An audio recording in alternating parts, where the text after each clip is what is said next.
കൊന്നിച്ചിവ സിനോബീസ് welcome back to cartoonist Malayalam. Akatsuki ഇപ്പോൾ എത്ര വലിയ ഗോൾഡ് ലെവൽ വില്ലന്മാരായ ഒത്സുക്കി ഉണ്ടെങ്കിലും ഡിവേറ്ററി മോൺസ്റ്റർ എന്ന് പറഞ്ഞ് ഭയങ്കര പവർഫുൾ സെഞ്ചുസ് വന്നാലും ഇവർ എത്ര വില്ലന്മാരായിട്ടും ബാഡാസായി ഇരുന്നാലും നാറുട്ടോയിലെ ഏറ്റവും വലിയ വില്ലന്മാർ പറഞ്ഞ അത് അക്കാസുക്കിയാണ്. ഇവരെ കമ്പയർ ചെയ്യുമ്പോൾ ഒത്സുക്കിയൊക്കെ പറഞ്ഞ ഡമ്മിയായ വില്ലന്മാരാണ്. ഈവൻ ഈ അക്കാസുക്കി ഗ്രൂപ്പിന് മാത്രമായിട്ട് തന്നെ വലിയൊരു ഫാൻ ബേസ് ഉണ്ട്. ഇതിലെ ഓരോരുത്തരും അടിപൊളിയാണ്. ഇതിലുള്ളവരെ പ്രെഡിക്റ്റ് ചെയ്യാനാകില്ല അവരെന്ത് ചെയ്യുമെന്ന്. പലായിരം കണക്കിന് സിനോബികൾ വെച്ച നാടുകൾ പോലും ഈ 11 പേരെ കണ്ട് പേടിക്കുന്നുണ്ടെങ്കിൽ ഒന്ന് ചിന്തിച്ചു നോക്കൂ, ഇവരെത്ര വലിയ ആൾക്കാരായിരിക്കും. ഈവൻ ഇവരുടെ ടീം ലീഡർ മാദ്ര എന്ന് അറിയുന്നതിന് മുമ്പേ ഇവർക്കൊരു കൂട്ടവും ഉണ്ടായിട്ടില്ല, അതുപോലെ സൈനിക ശക്തിയും ഉണ്ടായിട്ടില്ല. എന്നിട്ടും മൊത്തം സിനോബീസ് വേൾഡും ഇവരെ കണ്ടാൽ പേടിക്കുന്നു. ആക്ച്വലി അക്കാസുക്കി മൊത്തം 12 പേരാണ്, മാദറയും ആഡ് ചെയ്താൽ. ബട്ട് ഈ വീഡിയോയിൽ ഞാൻ മാദറയെ ആഡ് ചെയ്യുന്നില്ല. അപ്പോൾ അക്കാസുക്കി മൊത്തമായിട്ട് 11 പേരുണ്ട്. ഇന്ന് ഈ വീഡിയോയിൽ നോക്കാൻ പോകുന്നത് എല്ലാ അക്കാസുക്കി മെമ്പേഴ്സിൻ്റെയും വീക്കസ്റ്റ് സ്ട്രോങ്ങസ്റ്റ് എന്ന ലിസ്റ്റാണ് ഞാൻ നോക്കാൻ പോകുന്നത്. ഇതിൽ ലീഡർ ഇതൊന്നും വെച്ച് നോക്കുന്നില്ല.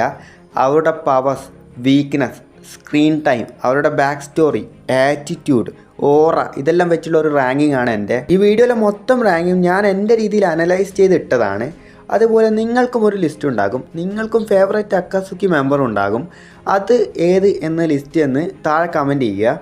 അപ്പോൾ നേരെ വീഡിയോയിലേക്ക് പോകാം. അതിനു മുമ്പ് ചാനൽ ആദ്യമായിട്ട് കാണുന്നെങ്കിൽ സബ്സ്ക്രൈബ് ചെയ്യുക. അപ്പോൾ നേരെ വീഡിയോയിലേക്ക്. ഫസ്റ്റ് ഈ അക്കാസുക്കി എന്നാൽ എന്ത്, ചെറിയൊരു ഇൻട്രൊഡക്ഷൻ പറഞ്ഞിട്ട് പോവാം. ഈ അക്കാസുക്കി അൺഒഫീഷ്യലായിട്ട് ഉണ്ടാക്കിയത് മാദറയാണ്.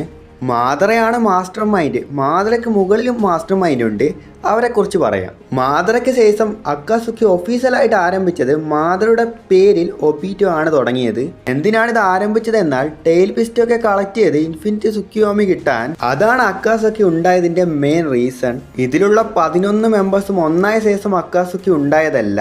അക്കാസുക്കി ഉണ്ടായ ശേഷം ഇവർ ഇതിന് പെർഫെക്റ്റ് ആയിരിക്കുമെന്ന് വെച്ച് ഓരോരുത്തർ സെലക്ട് ചെയ്തതാണ്. ഇതിലുള്ള ഓരോ മെമ്പേഴ്സിനും അവരുടെ പാസ്റ്റ് ലൈഫ് വളരെ മോശമായിരിക്കും. ഏതോ ഒരു കാരണം കൊണ്ട് അവരുടെ സ്വന്തം നാട്ടിൽ റോഗ് നെഞ്ച എന്ന് വിളിക്കപ്പെട്ട് നാട് വിട്ടു പോയവരായിരിക്കും ഇവർ. ഇവർക്ക് മെയിനായിട്ട് ഒരു നേഷന്റെ റൂളും പാലിക്കണ്ട. ഇവരങ്ങനെ റൂളിൽ പെടാത്തവരാണ്. അതുകൊണ്ടൊക്കെയാണ് സിനോബി വേൾഡിന് എഗെയിൻസ്റ്റ് ആയിട്ടുള്ളവർ ഈ അക്കാസുക്കിയിൽ ജോയിൻ ചെയ്തിട്ടുണ്ടാകും. ചുരുക്കമായി പറഞ്ഞാൽ ഈ ലോക നാട്ടിലുള്ള ഗവൺമെന്റ് ഒക്കെ ഉണ്ടാവില്ലേ, അവർക്കൊക്കെ എതിരാണ് ഇവർ. ഇങ്ങനെയാണ് ഈ 11 പേരുള്ള അക്കാസുക്കി ഉണ്ടായത്. ഇനി മെയിൻ കണ്ടന്റിൽ വരാം. നമ്പർ 11 ഉള്ളത് സസോറി. ഒരു മുഴുവൻ ഹ്യൂമൺ ആയിട്ടുള്ള ഒരുത്തൻ അവനെ തന്നെ ഒരു പപ്പറ്റായിട്ട് മാറ്റിയിട്ടുണ്ടാകും. ഇതുകൊണ്ടൊക്കെ അവൻ ഏകദേശം ഒരു ഇമ്മോർട്ടാലിറ്റി ആയിട്ടുണ്ടാകും. അവന് ഡെത്ത് ഉണ്ടാകില്ല. അവനെ തന്നെ ബോഡി പപ്പറ്റ് ചെയ്തത് കൊണ്ട് വയസ്സായി മരിച്ചു പോകുന്ന കോൺസെപ്റ്റിൽ ഇവനുണ്ടാകില്ല. ബട്ട് ഇവന്റെ വീക്ക് പോയിന്റ് കണ്ടുപിടിച്ച് ആരെങ്കിലും അറ്റാക്ക് ചെയ്താൽ ഇവൻ ഈസി ആയിട്ട് മരിക്കും. ഇവന് ഫുൾ ഇമ്മോർട്ടാലിറ്റി ഒന്നും ഇല്ല. ഇവന്റെ ജീവനും ഏകദേശം പൈററ്റ്സ് ഓഫ് കരേബിയൻസിൽ വരുന്ന ഡേവിഡ് ജോൺസിന്റെ ജീവൻ പോലെയാണ് ഇവന്റെയും. ഇവൻ സാൻഡ് വില്ലേജ് ചേർന്നവനാണ്. പപ്പറ്റിനെ കൺട്രോൾ ചെയ്യുന്നതിൽ ഇവനൊരു മാസ്റ്റർ ആണ്. ഇവന്റെ അൾട്ടിമേറ്റ് വെപ്പൺ എന്ന് പറയുന്നത് പോയിസൺ ആണ്. ഇവന്റെ പപ്പറ്റ് വഴി ഓപ്പണന്റിന് പോയിസൺ ഇറക്കി സ്ലോലി കൊടൂരമായി കൊല്ലുന്നവനാണ് ഇവൻ. ഡിസ്റ്റൻസ് കോമ്പാക്ട് ഇവന് എപ്പോഴും ഒരു അഡ്വാൻറ്റേജ് ആണ്. കാരണം ഇവന്റെ അടുത്ത് പോലും പോകാനാകില്ല. ഏകദേശം 1000 പപ്പറ്റ് അവന്റെ ഉള്ളിൽ വെച്ചിട്ടുണ്ടാകും. അതിലും ഇവന്റെ സ്ട്രോങ്ങസ്റ്റ് പപ്പറ്റ് പറഞ്ഞ തേർഡ് കാസിക്കാഗയുടെ പപ്പറ്റാണ്. അവരെ ഇവൻ ജീവനോടെ കടത്തിക്കൊണ്ടുവന്ന് കൊന്ന് അവരെ പപ്പറ്റാക്കിയിട്ടുണ്ടാവും. ഇവൻ ആരെയെല്ലാം കൊല്ലുന്നോ അവരെയൊക്കെ പപ്പറ്റാക്കും. കാരണം ആ മരിച്ചുപോയവരുടെ പവേഴ്സ് ആൻഡ് എബിലിറ്റീസ് ഇവന് യൂസ് ചെയ്യാനാകും. പക്ഷെ ഇതിൽ എന്താണ് ഡ്രോബാക്ക് എന്ന് പറഞ്ഞാൽ അവൻ കൊല്ലാൻ പോകുന്ന മനുഷ്യൻ ജീവനോടെ ഉള്ളപ്പോൾ അവരുടെ പവേഴ്സിനേക്കാൾ പപ്പറ്റായ ശേഷം അത് കുറവായിരിക്കും. ടസോറിക്ക് പ്ലസ് പോയിന്റ് എന്ന് പറഞ്ഞാൽ അവൻ ഇൻ്റലിജൻ്റ് ആണ്. അവൻ സേഫ്റ്റിക്കാണ് ഫസ്റ്റ് പ്രയോറിറ്റി കൊടുക്കുന്നത്. അതുകൊണ്ടൊക്കെ തന്നെ അവൻ്റെ അടുത്തേക്ക് അടിവരില്ല. ഒരു നേരത്ത് കുറേ പപ്പറ്റ്സിനെ കൺട്രോൾ ചെയ്യുന്ന കഴിവും അതുപോലെ അവൻ്റെ കയ്യിൽ പോയിസണും ഉണ്ട്. ഇവൻ്റെ ഡിഫൻസ് അത്ര സെക്യൂർ അല്ലെങ്കിലും ഇവൻ്റെ അടുത്ത് എത്തണേൽ 1000 പപ്പറ്റ്സിനെ കടന്നു പോകണം.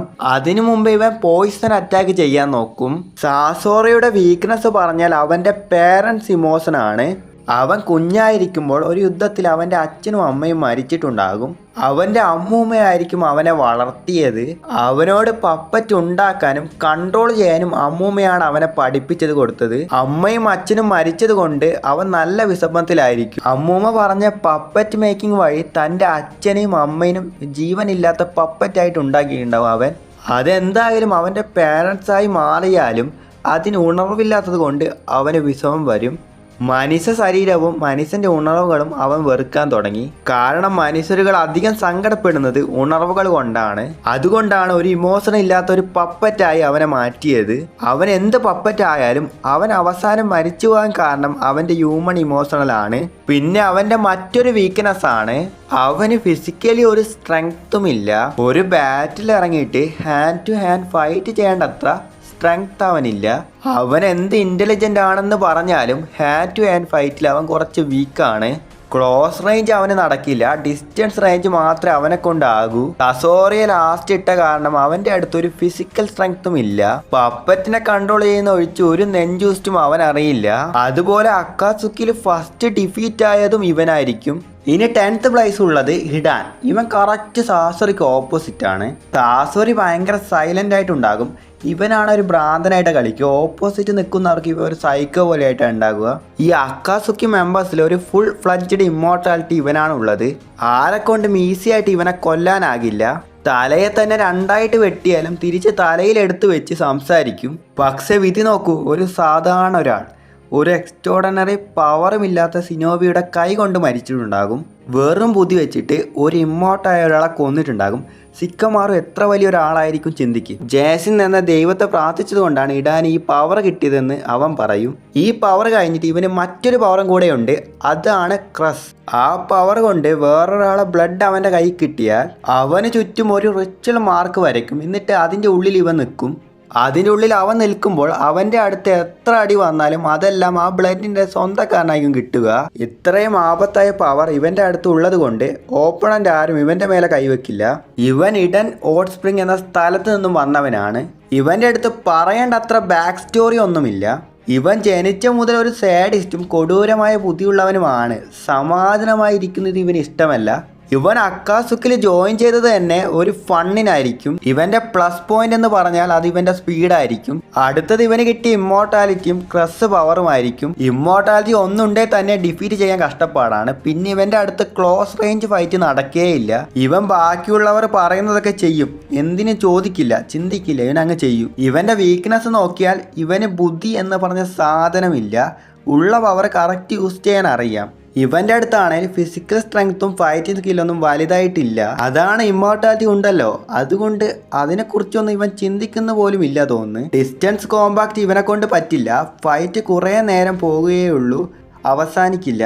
ബാക്കി അതൊഴിച്ച് ബ്ലഡ് വരും, എല്ലാം നോർമൽ ഹ്യൂമൺ ഉള്ളതുപോലെ. ഇവനെ എന്ത് ചെയ്താലും കൊല്ലാൻ പറ്റില്ല. അറിഞ്ഞ സിക്കമാറു അവനെ ജീവനോടെ തന്നെ പൊതിച്ചിട്ടുണ്ടാകും. അവൻ്റെ ബോഡി മൊത്തമായി ഒരു ബ്ലാസ്റ്റ് ചെയ്തിട്ടുണ്ടാകും. ബുദ്ധിയുള്ള ഒരുത്തൻ അത് ട്രാപ്പായെന്ന് മനസ്സിലാകും. പക്ഷെ ഇവനിത് ലാസ്റ്റാണ് മനസ്സിലായേ. പറയാൻ പറ്റില്ല ഇവൻ അവിടെ തന്നെ ജീവിച്ചിരിപ്പുണ്ടോ എന്ന്. ഏറ്റവും ബെസ്റ്റ് റിവഞ്ച് പറഞ്ഞാൽ അത് സിക്കമാറുടെ റിവഞ്ചാണ്. നമ്പർ 9 ഉള്ളത് കാക്കുസു. ഇവൻ ഏകദേശം ആ ഡെത്തിനെ പറ്റിച്ച് ഇമ്മോർട്ടാലിറ്റി എന്ന് പറയാനാകില്ല. അവൻ്റെ ലൈഫ് സ്പാൻ എക്സ്പാൻഡ് ചെയ്യേണ്ട ക്യാപ്പബിലിറ്റി അവനുണ്ട്. ഇവൻ ആ ആസറാമയുടെ കാലത്തുള്ളവനാണ്. ആസറാമയോട് ഫൈറ്റ് ചെയ്തവനാണ്. കാക്കുസു ഇഡൻ വാട്ടർഫോൾ വില്ലേജിൽ ചേർന്നവനാണ്.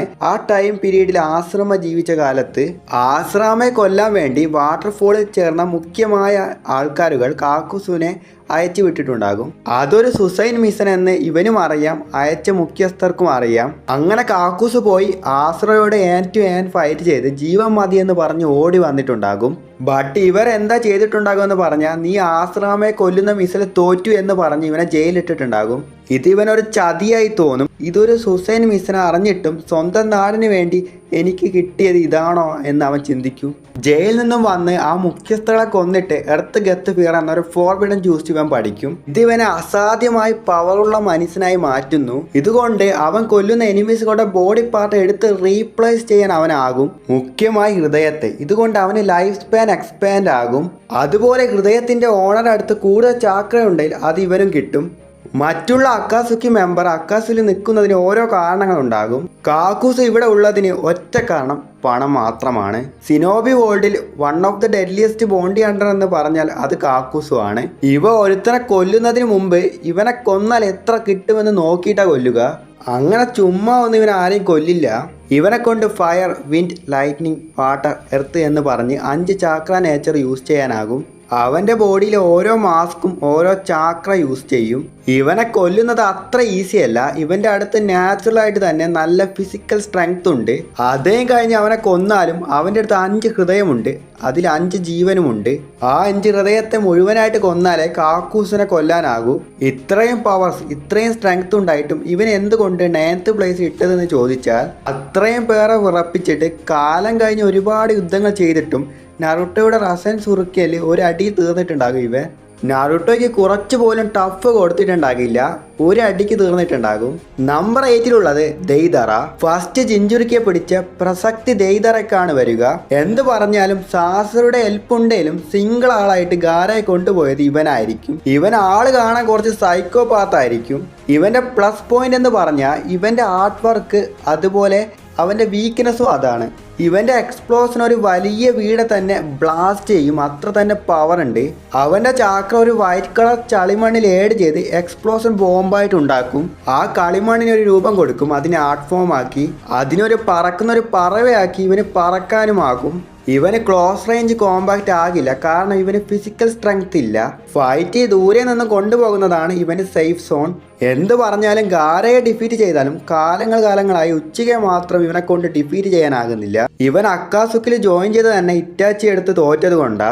അങ്ങനെ കുറച്ച് വർഷങ്ങൾ കഴിഞ്ഞ് ഇറ്റാച്ചിയുടെ അനിയൻ സാസുക്കിയുടെ അടുത്ത് ഫൈറ്റ് ചെയ്തതാണ് ഇവന് ജീവൻ തന്നെ പോയിട്ടുണ്ടാകുക.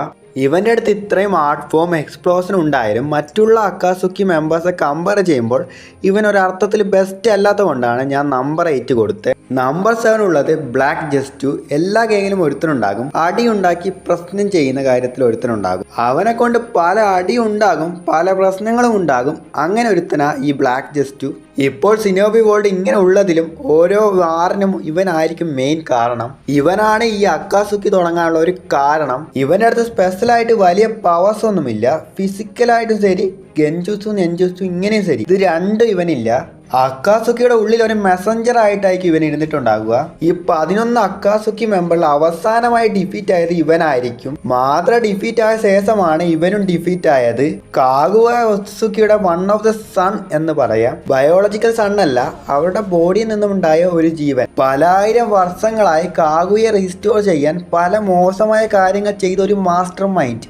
എത്ര വലിയ വീരന്മാരായാലും ഇവൻ ഈസി ആയിട്ട് മണ്ടന്മാരാക്കിയിട്ടുണ്ടാകും അവരെ.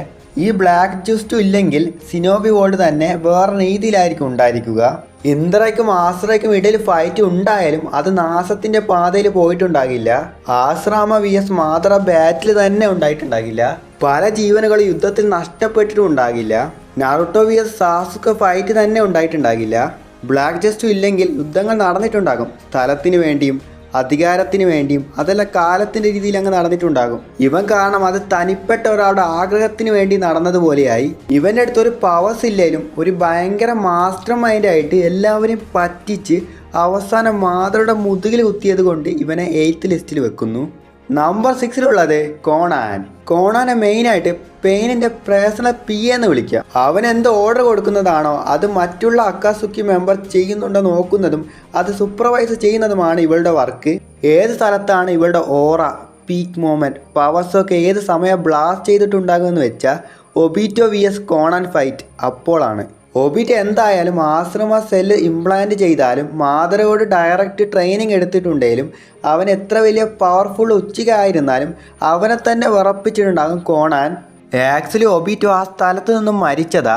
അവൻ ഇസ്നാക്കി യൂസ് ചെയ്തില്ലെങ്കിൽ കോണാൻ്റെ ആ ബ്ലാസ്റ്റിൽ ഒബിറ്റോയുടെ ബോഡി തന്നെ ഫിനിഷായിട്ടുണ്ടാകും. അവളുടെ പവേഴ്സ് എന്താണെന്ന് നോക്കിയാൽ അവളുടെ ബോഡിയെ പേപ്പറാക്കി മാറ്റി അവൾക്ക് എല്ലായിടത്തും പോകാൻ കഴിയും. ഒരു പേപ്പർ ആയതുകൊണ്ട് ആരുടെ കണ്ണിൽ കാണാതെ ഒരു പെർഫെക്റ്റ് സ്റ്റെൽത്ത് മൂഡിൽ എല്ലാവരും വാച്ച് ചെയ്യാനാകും. ഇതേ പേപ്പർ യൂസ് ചെയ്ത് ദെയ്താറ യൂസ് ചെയ്യുന്നതിനേക്കാൾ പല മടങ്ങ് പവർ പേപ്പർ ബോൾസ് അൺലിമിറ്റഡ് ആയി യൂസ് ചെയ്യാനാകും. അതേ പേപ്പർ ബോൾ യൂസ് ചെയ്ത് ഒരാൾ തന്നെ 2ആയി മുറിക്കാൻ പവറുള്ള ബ്ലേഡിനെ വരെ ഉണ്ടാക്കാൻ കഴിയും. അതേ പേപ്പർ യൂസ് ചെയ്ത് അവളെ കൊണ്ട് പറക്കാനും കഴിയും. അക്കാസുക്കിയിലെ എല്ലാവരെയും കാളും ഇവളാ നല്ല പവർഫുൾ. ഒരു ക്ലാനും ഇല്ലാതെ ടോപ്പ് ടയർ സിനാബി ആയിട്ടുണ്ടാകും ഇവൾ. വേൾഡ് വാർ സംഭവിച്ചതിൽ മാതാപിതാക്കൾ നഷ്ടപ്പെട്ടതിൽ ഇവളും ഒരാളാണ്. നാഗറ്റോ യാഗിക്കോ ഇവളെ മാതിരിയുള്ള ഓർഫൻ കുട്ടിയോട് വളർന്നവളാണ് ഇവൾ. ജിറായ സെൻസയുടെ ഫസ്റ്റ് സ്റ്റുഡൻറ് ടീമിൽ ഒരു മെമ്പറാണ് ഇവൾ. ഇവളെ പ്ലസ് പോയിന്റ് എന്താണെന്ന് വെച്ചാൽ ഇവളെ ഈസി ആയിട്ട് ആർക്കും അങ്ങനെ തൊടാൻ കഴിയില്ല. ഇവളെ വീക്ക്നെസ് നോക്കിയാൽ അത് മെയിനായിട്ട് വരുന്നത് ഫിസിക്കൽ സ്ട്രെങ്ത് ആണ്. ഇവൾക്ക് ഫിസിക്കൽ സ്ട്രെങ്ത് ഒന്നുമില്ല എന്ന് പറയാം. ഇവൾക്ക് hand to hand fight only paper അറ്റാക്കേ നടക്കൂ. വൺസ് ഇവൾ പേപ്പർ ഫോമിൽ നിന്നും ഹ്യൂമൻ ഫോമിൽ മാറിയാൽ അത് അവളുടെ ഡേഞ്ചർ സോണാണ്. ഹ്യൂമൻ ഫോമിൽ ഇവളെ ഈസി ആയിട്ട് ഡിഫീറ്റ് ചെയ്യാനാകും. അവൾ ശ്രദ്ധിച്ചില്ലെങ്കിൽ ലൈക്ക് ഒബീറ്റോടെ പോലെ കൊല്ലാനാകും. ഇവൾക്ക് ഫിസിക്കൽ സ്ട്രെങ്ത് ഇല്ലെങ്കിലും ഇവളൊരു ബെസ്റ്റ് ഫൈറ്ററാ. അവൾ ജിറായ സെൻസയുടെ സ്റ്റുഡൻറ്റുമാണ്. ഒബീറ്റോ വിഎസ് കോണാൻ ഫൈറ്റ് കൊണ്ടാണ് കോണാൻ റാങ്ക് ഇനിയും സ്ക്രീൻ ടൈം കിട്ടിയിട്ടുണ്ടെങ്കിൽ ടോപ്പ് 5ൽ ചിലപ്പോൾ എത്തിയിട്ടുണ്ടാകും. നമ്പർ 5 ഉള്ളത് Kisame, one of the strongest and brutal ആയ ഒരു അക്കാസുക്കി മെമ്പറാണ്. ആക്ച്വലി ഇവനൊരു ഹ്യൂമൺ അല്ല, സാർക്ക് പാതിയായിട്ടും ഹ്യൂമൺ പാതിയായിട്ടും ഉണ്ടായവനാണ് കീസമെ. ഒരു സാർക്കിന് വെള്ളത്തിൽ നിൽക്കുമ്പോൾ എത്ര പവർ ഉണ്ടോ അത് കീസമ്മയ്ക്ക് കരയിൽ നിൽക്കുമ്പോഴും ഉണ്ടാകും. അവൻ്റെ സ്ട്രെങ്ത് അതിഭയങ്കരമായിട്ടുണ്ടാകും. കീസമ്മയുടെ അധിക സ്ട്രെങ്ത്തിൽ വലിയ പങ്ക് വഹിക്കുന്നത് അവൻ്റെ പവർഫുൾ സോഡായ സാമയാട സോഡാണ്. ഇതുകൊണ്ട് ബാക്കിയുള്ളവരെ ചാക്ര കൺസ്യൂം ചെയ്ത് ഡ്രെയിനാക്കി അത് കീസമ്മയ്ക്ക് കൊടുക്കാനാകും. ഇറ്റാച്ചിയുടെ പാർട്ണർ ആകാൻ ഒരു ക്വാളിറ്റി വേണം, അത് കീസമ്മയ്ക്ക് കൂടുതലുണ്ട്. അക്കാസുക്കിയിലെ മറ്റുള്ള മെമ്പേഴ്സേക്കാൾ അധികം മിഷൻ അറ്റൻഡ് ചെയ്തത് കീസമയാണ്. ഈവാൻ ഇറ്റാച്ചി മരിച്ച ശേഷം ജിഞ്ചുരുക്കിയെ പിടിക്കേണ്ട മിസ്സിൽ ഒറ്റയ്ക്ക് പോയിട്ടുണ്ടാകും. കീസമ എന്താ ടോപ്പ് 5 വെച്ചതെന്ന് ചോദിച്ചാൽ അതിന് കാരണം കീസമ വിഎസ് കില്ലർ ബി ഫൈറ്റ് ആണ്. ടെയിൽ ബീസ്റ്റ് ഫോമിലുള്ള കില്ലർ ബിക്ക് ഓപ്പോസിറ്റായി കീസം ഒരു ഫോം എടുക്കും, അത് വളരെ സീനായിരിക്കും. അതുപോലെ അവൻ്റെ അവസാന ഫൈറ്റായ മൈറ്റ് ഗായ് വിഎസ് കീസമെ ഫൈറ്റിൽ അതും വളരെ സീനായിരിക്കും. മൈറ്റ് ഗായെ കൊണ്ട് 7th ഗേറ്റ് വരെ അവൻ ഓപ്പൺ ചെയ്യിച്ചിട്ടുണ്ടാകും. എന്തായാലും അവൻ ആ ബാറ്റിൽ തോറ്റു. ഗായ് സെൻസക്ക് ബട്ട് നല്ല ടഫ് കൊടുത്തിട്ടുണ്ടാകും. നമ്പർ 4 ഉള്ളത് വൺ ഓഫ് ദ സാനിയൻ ഉറോച്ചിമാറു ആണ്. നാരുട്ടോ ക്ലാസിക്കിൽ ഉറോച്ചിമാറു എന്തൊക്കെ പറഞ്ഞാലും വളരെ സീനാണ് ആള്. ഉറോച്ചിമാറു ഒരു സൈക്കോപാത്ത് പറഞ്ഞതിന് പകരം ഒരു മാഡ് സയന്റിസ്റ്റ് എന്ന് പറയാം. നാരുട്ടോ സീരീസിൽ ഒരുപാട് ഇമ്മോർട്ടാലിറ്റി ആൾക്കാരുണ്ട്. സയൻസ് കൊണ്ട് ഇമ്മോർട്ടാലിറ്റി ആയതിൽ ഉറോച്ചിമാരു മാത്രമാണ് ഇപ്പോഴും ജീവനോടുള്ളത്. പക്ഷെ ഉറോച്ചിമാരു അതൊക്കെ തെറ്റായ കാര്യങ്ങൾക്ക് ഉപയോഗിക്കും. ഇങ്ങനെ ബ്രൂട്ടലായ എക്സ്പെരിമെന്റ് ചെയ്തത് കൊണ്ടാണ് ലോർഡ് തേഡൊക്കെ അവനെ റോക്ക് നിഞ്ച ആക്കിയത്. അവിടെ നിന്നാണ് ഉറോച്ചിമാരു അക്കാസുക്കിൽ ജോയിൻ ചെയ്തിട്ടുണ്ടാകുക. ഉറോച്ചിമാരു അവന്റെ ജീവിതത്തിൽ പാതി കാലം ഇമ്മോർട്ടാലിറ്റി കിട്ടാൻ വേണ്ടിയായിരിക്കും ജീവിച്ചിട്ടുണ്ടാകുക. ഇതിനൊക്കെ വേണ്ടി ഒരുപാട് എക്സ്പെരിമെന്റ് നടത്തും. അതിൽ ഒരുപാട് എക്സ്പെരിമെന്റ് ഫെയിലും ആയിട്ടുണ്ടാകും. അതുകൊണ്ട് കുറേ ജീവനങ്ങളായിരിക്കും ഇങ്ങനെ നഷ്ടപ്പെട്ടത്. ഇവൻ അക്കാസുക്കിൽ ജോയിൻ ചെയ്തത് ഇവരുടെ കൂടെ ചേർന്ന് ടെയിൽ ബീസ്റ്റെ കണ്ടുപിടിച്ച് ഇവരുടെ പ്ലാൻ അച്ചീവ് ചെയ്യാൻ വേണ്ടിയല്ല. ഇങ്ങനെ റോഗ്നേഞ്ച ഉള്ള അസോസിയേഷനിൽ ജോയിൻ ചെയ്ത് നിറയെ ഫോർബിഡൻ ജ്യൂസ് പഠിക്കാമെന്ന് വിചാരിച്ച് ജോയിൻ ചെയ്ത ഒരാളാണ് ഉറച്ചിമാറു. അതുവഴി ഇമ്മോർട്ടാലിറ്റിയുടെ വഴി കണ്ടുപിടിക്കണമെന്ന് വിചാരിച്ച ഒരാളാണ് ഉറച്ചിമാറു. അവിടെയാണ് ഇറ്റാച്ചി ഉണ്ടാകുക. അവനെ കടത്തിപ്പോയി ബോഡി സ്വിച്ച് ചെയ്യാമെന്ന് വിചാരിച്ചിട്ടുണ്ടാകും ഉറച്ചിമാറു. അപ്പോഴാണ് മനസ്സിലാകുന്നത് ഇറ്റാച്ചി അത്ര പെട്ടെന്നൊന്നും കൊടുക്കാൻ പറ്റിയ ആളല്ല. ഉറോച്ചിമാറുവെ ഗെഞ്ചുസ്റ്റു ലോക്ക് ചെയ്ത് ഭയം എന്താണെന്ന് കാണിച്ചു കൊടുത്തിട്ടുണ്ടാകും അവൻ. ഇതെല്ലാം അറിഞ്ഞിട്ട് ഇനി ഇവിടെ നിന്ന പ്രശ്നമാകുമെന്ന് മനസ്സിലായവൻ ആ സ്ഥലം വിട്ട് പോയിട്ടുണ്ടാകും. ഈ ലിസ്റ്റ് നമ്പർ 3 ആയിട്ട് വരുന്നത് ഇറ്റാച്ചി ഉച്ചിക. എന്തുകൊണ്ട് ഇറ്റാച്ചിയെ 3rd പ്ലേസിൽ വെച്ചതെന്നാൽ അക്കാസുക്കി ഒരു ഫുൾ ഫ്ലഡ്ജഡ് വില്ലൻ അസോസിയേഷൻ ആണ്. എന്ത് പറഞ്ഞാലും അവർക്ക് കാരണമായ ഒരു ബാക്ക് സ്റ്റോറി ഉണ്ടെങ്കിലും ബ്രോക്കൺ ഹീറോസ് ആയി ഇരുന്നാലും അവർ വില്ലൻസ് ആണ്. പക്ഷെ ഇറ്റാച്ചി അങ്ങനെയല്ല. എല്ലാവരും കൂടി വില്ലനായിട്ട് ഇരിക്കാൻ വേണ്ടി ഇറ്റാച്ചിനെ പുഷ് ചെയ്തതാണ്. ഇറ്റാച്ചി ഒരു വില്ലനേ അല്ല. അതൊക്കെ കൊണ്ടാണ് ഞാൻ 3rd പ്ലേസിൽ ഇട്ടത് ഇറ്റാച്ചിയെ. ഇൻ കേസ് മറ്റുള്ളവരെ പോലെ വില്ലനീസം ഫുൾ ടൈം ചെയ്താൽ ആർക്കും അടുത്ത് പോലും നിൽക്കാൻ പറ്റില്ല ഇറ്റാച്ചിയുടെ. ഈ ലിസ്റ്റിൽ അങ്ങനെയാണ് നമ്പർ 1 തന്നെ ഉണ്ടാകും ഇറ്റാച്ചി. നിങ്ങൾക്ക് തന്നെ അറിയാം ഇറ്റാച്ചിയുടെ ഓറ ലെവൽ എത്ര പീക്ക് ലെവലായിട്ടുണ്ടാകുമെന്ന്. അത് ഞാൻ പറയേണ്ട ആവശ്യമില്ലെന്ന് തോന്നുന്നു. അത് ഇത്രയും അവൻ കാണിച്ചത് അതും ജസ്റ്റ് നോർമൽ മൂഡിൽ മാത്രമായിരിക്കും. ഒന്ന് ആലോചിക്കുക, ചെറിയ വയസ്സിൽ വീക്ക് ഒന്നിലും പെർഫെക്റ്റ് അല്ലാത്ത ഒബീറ്റ് തന്നെ റീന് മരിച്ചപ്പോൾ ഗോഡ് മോഡിൽ ഇറങ്ങി സീനാക്കിയിട്ടുണ്ടാവും. ഇറ്റാച്ചി ചെറിയ വയസ്സിൽ ജൂനിയർ ലെവൽ സിനോബിസിന് വരെ ടഫ് കൊടുത്തിട്ട ഒരാളാണ്. അവൻ്റെ മൊത്തം കുടുംബത്തിന് നഷ്ടപ്പെട്ട ഒരാളും കൂടിയാണ് അനിയനൊഴിച്ച്. ഇറ്റാച്ചി ശരിക്കും ദേഷ്യത്തോടെ ഫൈറ്റ് ചെയ്യുന്നുണ്ടെങ്കിൽ ആർക്കും മുമ്പിൽ നിൽക്കാനാകില്ല. നിങ്ങൾ ഇൻറ്റയർ നറുട്ടോ എപ്പിസോഡും ഫസ്റ്റ് മുതൽ കണ്ടതാണെങ്കിൽ അവിടെ എവിടെയും ഇറ്റാച്ചി സീരിയസ് ആയിട്ട് ഫൈറ്റ് ചെയ്തിട്ടുണ്ടാകില്ല. ഈവൻ ഇറ്റാച്ചി മരിക്കുന്ന ടൈമിലും സാസുക്കയുടെ ക്രസ് മാർക്ക് എടുക്കാൻ വേണ്ടിയല്ലാതെ ഓപ്പണിനെ കില്ല് ചെയ്യണമെന്ന് ഫൈറ്റ് ചെയ്തിട്ടുണ്ടാകില്ല. ഈവൻ സാസുക്ക റിവഞ്ച് ചെയ്യണമെന്ന് വെച്ച് കഷ്ടപ്പെട്ട് പഠിച്ചതൊക്കെ ഇറ്റാച്ചി ഈസി ആയി ചെയ്യും. Even Itachi all mood unlock ചെയ്ത് ബെസ്റ്റ് ഉച്ചയ്ക്കാകാൻ നോക്കിയാൽ ഡെഫിനറ്റ് ഇറ്റാച്ചി മാതറെ കടത്തിയിട്ടുണ്ടാകും. ഈവൻ ഇറ്റാച്ചി ആരും കൊന്നിട്ടില്ല. അവൻ്റെ അടുത്ത് മങ്കയ്ക്കു സെരിങ്കാൻ അവൻ്റെ ബോഡി എഫക്റ്റ് ചെയ്തിട്ടുണ്ടാകും. സ്ലോലി അത് അവനെ കൊന്നിട്ടുണ്ടാകും. ഇറ്റാച്ചി മരിച്ച് അവൻ്റെ ജീവിതം നോക്കിയാൽ മൊത്തം സാക്രിഫൈസാണ് ഉള്ളത്. ഒന്നും അവന് വേണ്ടി ചെയ്തതല്ല, മൊത്തം ഈ സിനോബി വേൾഡിൻ്റെ സമാധാനത്തിന് വേണ്ടി ചെയ്തവനാണ് ഇറ്റാച്ചി. അവൻ്റെ പവേഴ്സ് അങ്ങനെ നോക്കിയാൽ ഗെഞ്ചുസ്റ്റു ആണ് ഏറ്റവും പവർഫുൾ. വൺസ് ഇറ്റാച്ചിയുടെ ഗെൻജുസ്റ്റിൽ കുടുങ്ങിയ നരകമാണ്. ഇറ്റാച്ചിയുടെ വീക്ക്നെസ് നോക്കിയാൽ അവൻ ഭയങ്കര നല്ലവനായിരുന്നു. അത് കഴിഞ്ഞ് നമ്പർ 2 ഉള്ളത് ഒബീറ്റോ ഉച്ചിക. അക്കാസുക്കിയുടെ ഒഫീഷ്യൽ ഫൗണ്ടർ അത് ഒബീറ്റോ ആണ്. ഇവനെ നമ്പർ 2 ഇടാൻ ഇവൻ അക്കാസുക്കിയുടെ ഫൗണ്ടർ ആയതുകൊണ്ടല്ല, ഒരു 2 ഇൻസിഡന്റ് കൊണ്ടാണ് ഇവനെ ഞാൻ 2ാം പ്ലേസിൽ ഇട്ടത്. ഒബീറ്റോയുടെ പാസ്റ്റ് എല്ലാവർക്കും അറിയാം. ഉച്ചിക ക്ലാനിൽ തന്നെ ഏറ്റവും ലേറ്റായി സെറിഗാൻ അൺലോക്ക് ചെയ്തത് ഇവനായിരിക്കും. ഇവനാണ് ഫൈറ്റ് സ്കില്ല് വലുതായിട്ടുണ്ടാകില്ല, കുറച്ച് പേടിയുള്ളവനാണ് ഇവൻ. അങ്ങനെയുള്ള ഒരുത്തൻ മാതറുടെ ട്രെയിനിങ് എടുത്ത് റീനിൻ്റെ മരണം കണ്ട് അവൻ്റെ ഉള്ളിലൊരു ദേഷ്യം വന്ന് ഒരു വലിയ സീനാകും. അപ്പോൾ ഇവൻ്റെ അടുത്ത് ആർക്കും നിൽക്കാൻ പറ്റാത്ത പോലെ ആയിരിക്കും. അത് കഴിഞ്ഞ് വെറും 16 വയസ്സിൽ എലോ ഫ്ലാഷ് ഓഫ് ദ ലീവ് അവർക്ക് തന്നെ ടഫ് കൊടുത്തിട്ടുണ്ടാവും ഇവൻ. ഗുരുവും സിക്സനും തമ്മിലുള്ള fight one of the peak movement ആയിരിക്കും. അപ്പോൾ നിങ്ങൾക്ക് പറയാം, എന്തായിരുന്നാലും ഒബീറ്റോ അവിടുന്ന് ഓടിയതല്ലേ, ഒന്ന് ചിന്തിക്കൂ, അവൻ അപ്പോൾ വെറും 16 വയസ്സാണ്. ആ വയസ്സിൽ തന്നെ 9-10 പോലത്തെ മോസ്റ്റ് പവർഫുൾ ടെയിൽ ബീസ്റ്റെ കൺട്രോൾ എടുത്ത് മീനറ്റോടെ കൂടെ ഒറ്റയ്ക്ക് ഫൈറ്റ് ചെയ്തു. മീനറ്റോടെ അടുത്ത് അങ്ങനെ കുറേ നേരം അങ്ങനെ ആർക്കും പിടിച്ചു നിൽക്കാനാകില്ല. അങ്ങനത്തെ ഒരുത്തനെ ഇവൻ ടഫ് കൊടുക്കുന്നു. അതുപോലെ 80,000 സിനോബിസെ ഒറ്റയ്ക്ക് എതിർത്ത് നിന്നിട്ടുണ്ടാകും. ജസ്റ്റ് മാതറ ഇവന് മാത്രമേ അപ്പോൾ ഉണ്ടാകും. പക്ഷെ എന്തായാലും അവസാനം അവൻ ചെയ്തതൊന്നും അർത്ഥമില്ലാതാകും. ഇവൻ്റെ അടുത്ത് മങ്കിക്ക് ശരിങ്ങാനുണ്ട്. അതിൻ്റെ സ്പെഷ്യൽ അബിലിറ്റി എന്ന് പറയുന്നത് കാമുയാണ്. ഇതുകൊണ്ട് എങ്ങനെ ഒരു സാധനത്തിനും ഈവൻ അവൻ്റെ ബോഡിയെ സ്പേസ് ഡയമെൻസിൽ കൊണ്ടുപോകാൻ കഴിയും. ഇവൻ്റെ മറ്റൊരു ശരിങ്ങാൻ കക്കാസിയുടെ അടുത്താണ് ഉള്ളത്. ഈ ലിസ്റ്റിൽ ഫസ്റ്റിലുള്ളത് നാഗറ്റോ ഉസുമാക്കി. ഇനി മാതറയെ കൊണ്ട് കൺട്രോൾ ചെയ്യാൻ പറ്റാത്ത റിനഗാൻ ചെറിയ കുട്ടിയായിരിക്കുമ്പോൾ നാഗറ്റോയുടെ കണ്ണിൽ വെച്ചിട്ടുണ്ടാകും. ആ റിനഗാൻ്റെ പവർ 6 പിരിച്ച് 6 പാത്ത് ഓഫ് പെയിൻ ആയിട്ട് ഉണ്ടാക്കിയിട്ടുണ്ടാകും. അതും വെറും ഡെഡ് ബോഡികളെ വെച്ച്. ഇനി ആ 6 പാത്തുകളെ കുറിച്ച് പറയാം. ആനിമൽ പാത്ത്, ജയഗാന്റിക് അൺഡിഫീറ്റഡ് മോൺസ്റ്ററെ ക്രിയേറ്റ് ചെയ്യാനാകും. ഇവർ മരണമേ ഇല്ല, ഒന്നിനെ ഇല്ലാതാക്കിയ 2ആയി തിരിച്ചു വരുന്ന ആൾക്കാരാണ്. ഹ്യൂമൻ പാത്ത്, ഓരോ ജീവനും അവരുടെ ബോഡിയിൽ നിന്നും തനിയെ പിരിച്ചെടുക്കാൻ പറ്റും വെറും ഒരു ടച്ച് കൊണ്ട്. ഹാസ്ര പാത്ത്, തൻ്റെ ബോഡിയെ ഒരു ഹ്യൂമൻ വെപ്പണായി മാറ്റി എല്ലാ രീതിയിലുള്ള വെപ്പൺസും ഉണ്ടാക്കാൻ കഴിയും. ലൈക്ക് ലേസർ, കത്തി, അങ്ങനെ ഒരുപാട്. പിന്നെ ഉള്ളതാണ് പ്രേത പാത്ത്. ഇതുകൊണ്ട് ആരുടെ ചക്ര വേണമെങ്കിലും ഒരേ സെക്കൻഡ് അവരുടെ ചക്ര മൊത്തം എടുക്കാൻ പറ്റും. നർഗാപാത്ത്, ഇതുകൊണ്ട് ഒരാളെ ജീവൻ എടുക്കാനും അതുപോലെ മരിച്ചുപോയവരെ തിരിച്ചു കൊണ്ടുവരാനും പറ്റും. അടുത്തതാണ് ദേവാപാത്ത്. ഇതാണ് 6 പാത്ത് പെയിനിൻ്റെ മെയിൻ. ഭൂമിയുടെ ഗ്രാവിറ്റേഷൻ കൺട്രോൾ ചെയ്യാൻ കഴിയുകയും അതുവഴി എന്ത് ചെയ്യാൻ പറ്റുന്നുണ്ട്, ഓൾമൈറ്റ് പോസ്റ്റ് ചെയ്യാനും പറ്റുന്നുണ്ട്. ഇതിന് മുമ്പും ശരി ഇതിന് ശേഷവും ശരി ഇത്രയും റിനഗാനെ കൺട്രോൾ ചെയ്ത വേറൊരാളുണ്ടാവും എന്നൊക്കെ പറയാൻ പറ്റില്ല. അതിൽ ഏറ്റവും ടോപ്പിൽ നിൽക്കുക നാഗറ്റോ ആയിരിക്കും. ഫൈനലി അങ്ങനെ റാങ്കിങ് മൊത്തം ഞാൻ ഇട്ടിട്ടുണ്ട്. അതേപോലെ എനിക്ക് പറയാനുള്ളത്, എൻ്റെ റാങ്കിങ് മൊത്തം കറക്റ്റ് ആവണമെന്നില്ല. ഇത് മൊത്തം എൻ്റെ നോക്കിയിട്ട് എനിക്ക് എങ്ങനെയാണ് വരുന്നത്, ഇവർ ഈ നിലയിൽ നിന്നാലാണ് കറക്റ്റ് എന്ന് തോന്നിയിട്ട് ഞാൻ എൻ്റെ രീതിയിൽ ഇട്ടതാണ്. ബട്ട് നിങ്ങളുടെ രീതിയിൽ വരുമ്പോൾ അത് പലതും പല ടൈപ്പിലേക്ക് മാറിയിട്ടുണ്ടാവും. ബട്ട് അത് ഏതൊക്കെ എങ്ങനെ മാറിയിട്ടുണ്ടെന്ന് താഴെ കമൻറ്റിലിടണം. പിന്നെ ഇതിലെന്തെങ്കിലും ഞാൻ പറഞ്ഞത് എന്തെങ്കിലും തെറ്റ് നിങ്ങൾക്ക് തോന്നിയിട്ടുണ്ടെങ്കിൽ അത് താഴെ കമൻറ്റിൽ പറയാം. അപ്പോൾ ഇത്രയുള്ള വീഡിയോ ഇഷ്ടപ്പെട്ടെങ്കിൽ മറക്കാതെ വീഡിയോ ലൈക്ക് ചെയ്യുക, സബ്സ്ക്രൈബ് ചെയ്യുക. അപ്പോൾ അടുത്ത നല്ലൊരു ഇൻട്രസ്റ്റിംഗ് വീഡിയോ ആയിട്ട് കാണുന്നതേ. ബൈ.